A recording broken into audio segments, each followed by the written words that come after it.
Je suis Bassirou Kofi, consultant accrédité en immigration Canada depuis 14 ans.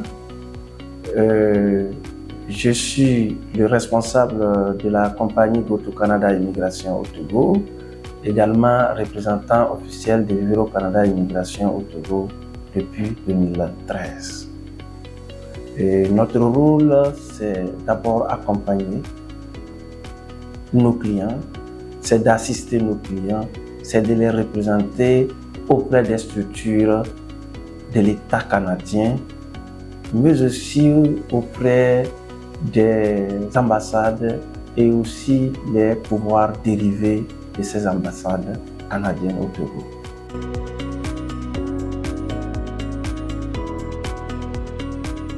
Le Canada est toujours une destination très recherchée pour les étudiants africains, mais aussi les étudiants togolais.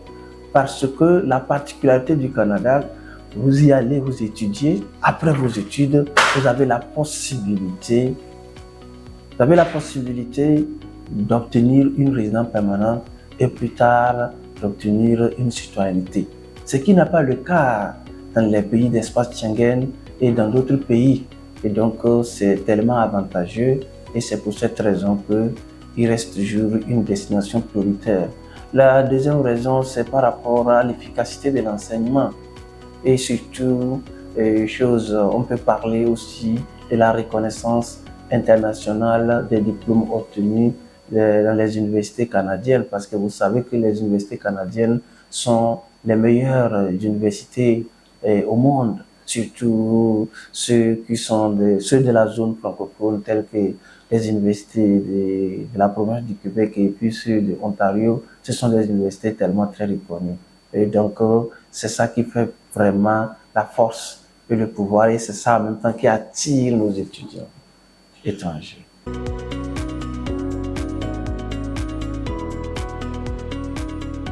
Effectivement, pour un projet d'études au Canada, et comme vous l'avez dit, c'est un projet. Et chaque projet mérite une organisation. D'abord, il faut vous assurer de l'adéquation de vos formations déjà obtenues ici par rapport à la formation que vous pensez suivre au Canada. Vous assurez que l'université à laquelle vous postulez peut vous accepter ou bien vous êtes éligibilité, ce que nous appelons ce premier facteur d'éligibilité. Deuxième facteur, c'est le choix de votre programme. Et ensuite, maintenant, c'est montage de votre dossier et la soumission de votre demande du visa. Et ici, la particularité du Canada aussi par rapport aux autres pays, on parle ici de permis d'études. Permis d'études parce que c'est différent de ce qui se passe dans l'espace Schengen ou bien pour la France par exemple, où on parle de visa. Le permis d'études, c'est un document qui vous autorise d'étudier, mais qui vous donne aussi d'autres avantages. Peut-être que dans le temps, on va essayer d'expliquer tout cela, mais je vous assure que c'est intéressant quand on parle de permis d'études. C'est différent d'un visa d'études.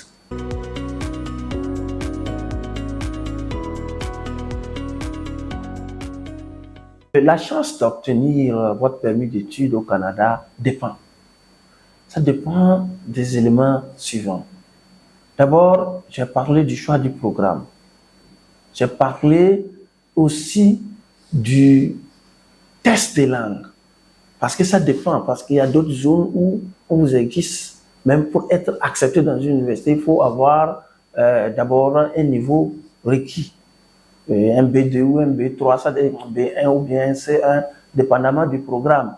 Ce qui est aussi plus nécessaire, c'est d'abord de vous assurer que vous-même, vous avez un plan d'études fiable.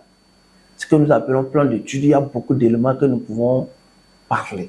C'est-à-dire, nous faisons allusion d'abord à votre projet à court terme, à long terme, et enfin, quand vous finissez d'étudier, quel est votre projet pour votre pays?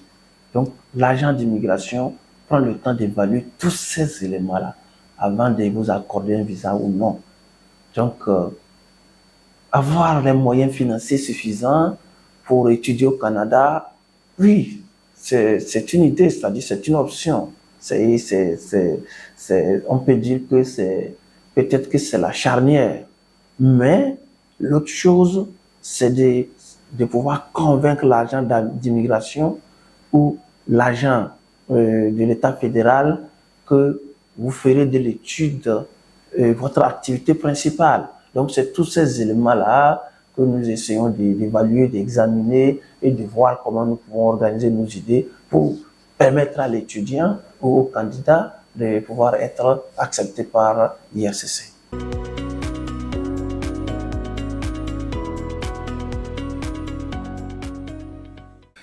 Les erreurs souvent constatées lors du montage du dossier, d'abord, c'est les fausses déclarations, les faux documents et le faux remplissage. C'est-à-dire que le formulaire d'IRCC mal rempli, ce sont les erreurs que nous constatons très régulièrement et très récurrentes chez nos étudiants.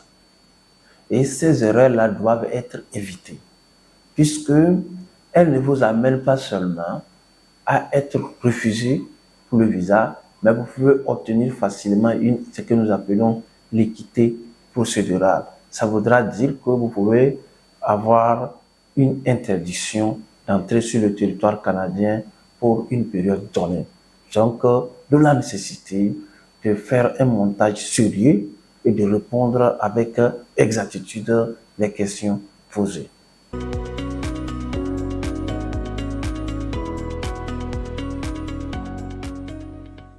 Il est vrai, a priori, que si vous ne disposez pas de l'argent, vous ne pouvez pas prétendre aller étudier dans un pays, même si c'est au Togo.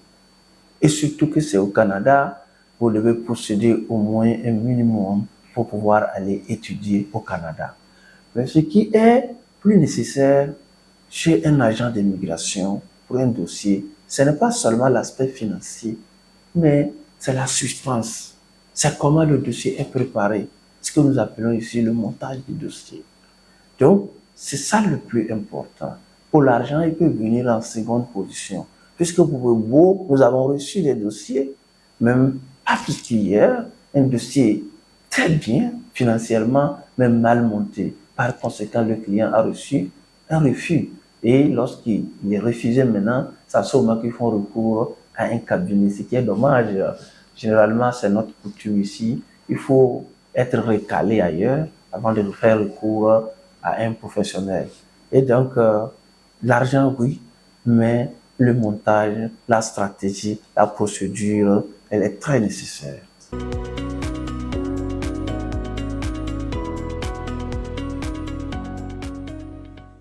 Pour éviter les refus des dossiers ou des demandes de nos candidats, nous prenons d'abord le temps d'analyser les profils des candidats, d'essayer d'évaluer l'adéquation du diplôme que la personne a eu à faire ici ou bien a déjà obtenu au Togo, par exemple, par rapport au diplôme qu'il cherche à obtenir au Canada.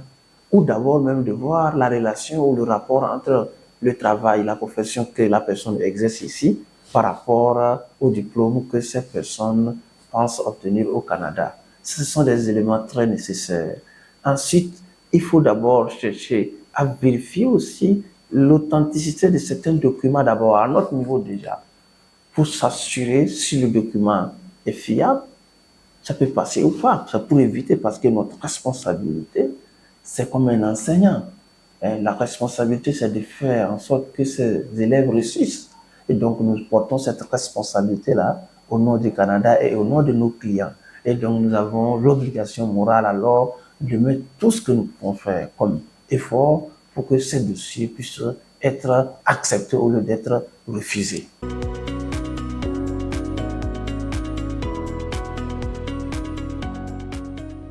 Faire les démarches seules, c'est un aspect, mais c'est tellement déconseillé parce que nous avons reçu plusieurs clients qui viennent à notre niveau, qui ont déjà essayé la procédure à eux tout seuls, mais qui ont déjà remis en cause leurs chances de réussite. Parce que lorsque vous envoyez des documents ou des réponses à l'IRCC, vous ne pouvez plus revenir pour dire non. Donc, ça serait plus souhaitable et plus conseillé de passer dans nos agences, par exemple à Go to Canada, ou à Vivre au Canada Immigration, pour vous faire assister. Ça ne vous coûte rien. Mais lorsqu'on se trompe ou on se fait accompagner par des arnaqueurs, peut-être qu'on va en parler après, la suite, c'est que c'est catastrophique. Non seulement vous êtes refusé, mais vous pouvez aussi obtenir une interdiction. Et c'est ce que nous, on évite. On fait tout pour que le dossier puisse être accepté. C'est ce qui est notre devoir, mais aussi une responsabilité des clients aussi, de faire en sorte que les dossiers fournis respectent quand même ce que nous demandons. Et la procédure engagée, au moins, respecte. Donc, confier un dossier quand même à un professionnel est quand même le plus, ça dit que c'est quand même le moyen le plus conseillé. Parce qu'on est sûr que la procédure, elle est totalement respectée. Ça, on ne peut pas douter sur ça. Maintenant, le reste, par rapport aux chances d'être accepté ou pas, l'implication aussi du cabinet. Par exemple, je prends l'exemple d'un client qui a, par exemple, 40% de chances d'être accepté au Canada.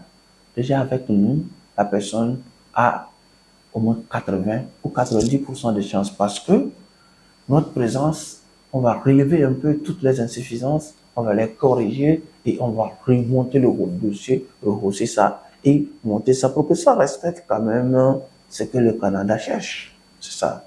C'est la volonté de la loi canadienne sur l'immigration que nous faisons. Et donc, tout ce que nous donnerons comme conseil juridique, c'est par rapport à la loi canadienne sur l'immigration. Et c'est ce qui est nécessaire, ce qui est conseillé, ce qui est souhaitable.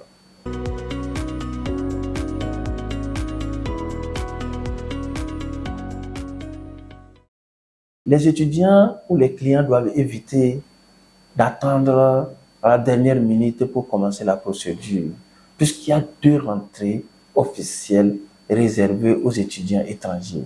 Il s'agit de la rentrée d'automne qui a lieu généralement fin août, début septembre, et la rentrée d'hiver qui a lieu généralement début janvier, fin janvier. Ça voudra dire quoi?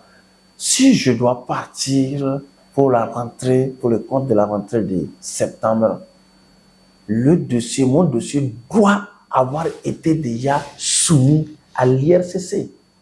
Or, pour soumettre votre dossier à l'IRCC, vous avez l'obligation d'abord de passer par plusieurs procédures. Ce que nous appelons d'abord la obtention de l'admission, la soumission de votre dossier pour obtenir une autorisation d'études selon la province, c'est-à-dire que si c'est au Québec, on appelle le CAQ, le certificat d'acceptation du Québec. Si c'est les autres provinces, on parle d'autorisation d'études, le LAP. Donc, tous ces documents-là doivent être prêts et soumis à l'IRCC au moins 3 mois avant la date prévue pour les études.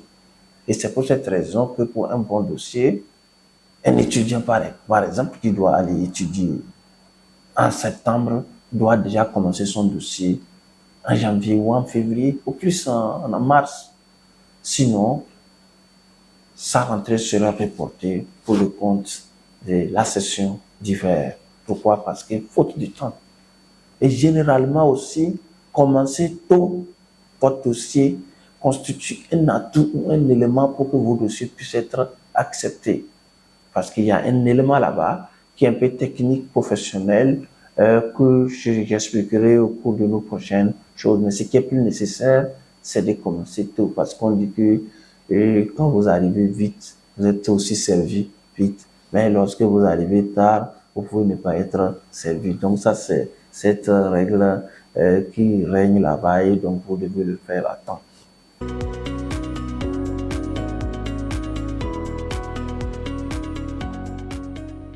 Pour un étudiant qui souhaiterait étudier au Canada, qui n'a pas encore commencé, tout ce que moi je peux le conseiller, en tant que consultant accrédité en immigration Canada, représentant officiel de Vivre au Canada Immigration, et pour avoir déjà obtenu une expérience professionnelle de plus de 14 années, je vous conseille simplement de passer dans nos locaux. Nos bureaux sont situés à Agoye, au niveau d'Agoye-Stieye, face à la station Cap. Et si vous êtes en ville à Agbalpedo, sur la voie de la RAC, et si vous êtes à Atakwame aussi, sur la voie de Talo, c'est-à-dire qu'au niveau d'Agonou, non loin de la CT, ou contactez simplement le 22 51 33 52 ou le 90 32 17 93. Ou aller sur notre plateforme site web www.igotocanada.org pour toute information relative à l'immigration Canada. Ce que je conseille aussi aux gens, c'est d'éviter de se faire arnaquer par des cabinets fantômes, des cabinets non accrédités, des gens qui ne maîtrisent rien de la procédure. La plupart des cas que nous avons connus, qui sont irréparables et qui se sont révélés irréparables d'ailleurs, c'est les cas où les consultants fantômes, les gens qui n'ont aucune formation, aucune expérience dans le domaine, c'est eux plutôt qui ont fait trébucher ou qui ont renversé tout un espoir, tout l'avenir d'un jeune étudiant. J'ai du mal à vous l'exprimer parce que j'ai vécu la situation là le lundi ici, où ils ont permis d'introduire, ou bien eux-mêmes ils ont introduit directement un document frauduleux. Et c'est un document bancaire. Ils l'ont rassuré, ils ont reçu de cette personne, ou de ce monsieur, une grosse somme, et actuellement ils sont dans la nature. Mais la décision malheureusement de l'IRCC, c'est contre notre client. Parce qu'ils ne connaissent pas vos arnaqueurs là, ne sont pas signataires d'un document. Et c'est ça. Donc, nous sommes disponibles, ouvrables de lundi à vendredi, et vous pouvez passer aux heures d'ouverture pour vous renseigner, pour vous informer. Et on est disponible, même si vous avez commencé aussi la procédure déjà, et vous avez des difficultés, vous pouvez toutefois passer nous voir si on a des précieux conseils à vous donner pour pouvoir vous permettre d'obtenir votre permis d'études. Ça serait une très bonne chose. Et on veut aussi vous compter parmi nos clients qui résident au Canada. Merci.